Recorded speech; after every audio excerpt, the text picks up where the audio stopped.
vocês? E hoje a tia Manu vai contar a história O Lobo e os Sete Cabritinhos. Vamos ouvir? O Lobo e os Sete Cabritinhos. A mãe cabra vivia com seus 7 cabritinhos numa casinha perto da floresta. Um dia, decidiu ir ao mercado e recomendou que não abrisse a porta a ninguém.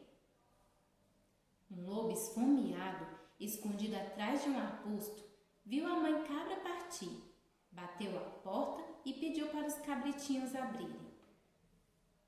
Os cabritinhos, reconhecendo a voz do lobo, não abriram a porta.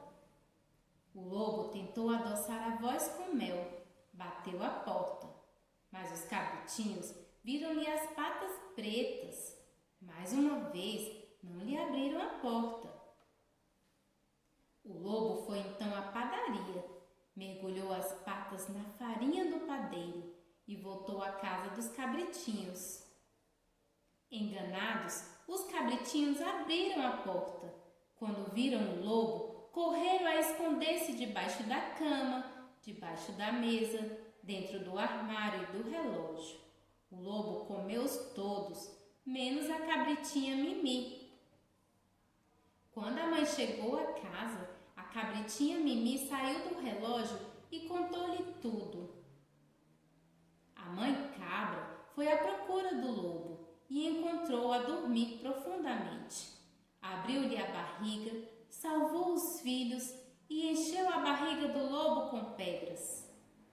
O lobo, quando acordou, foi beber água ao poço e, de tão pesado que estava, morreu afogado. E agora é a hora da atividade. Vocês vão abrir o livro lá na página 29. Agora vocês vão procurar aonde os 7 cabritinhos se esconderam. Quando você achar, você vai fazer um círculo ou um X. Vamos encontrar os cabritinhos?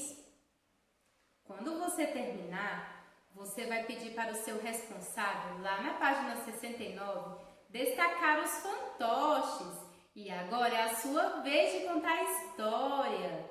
E daqui a pouco a tia volta para o nosso segundo momento.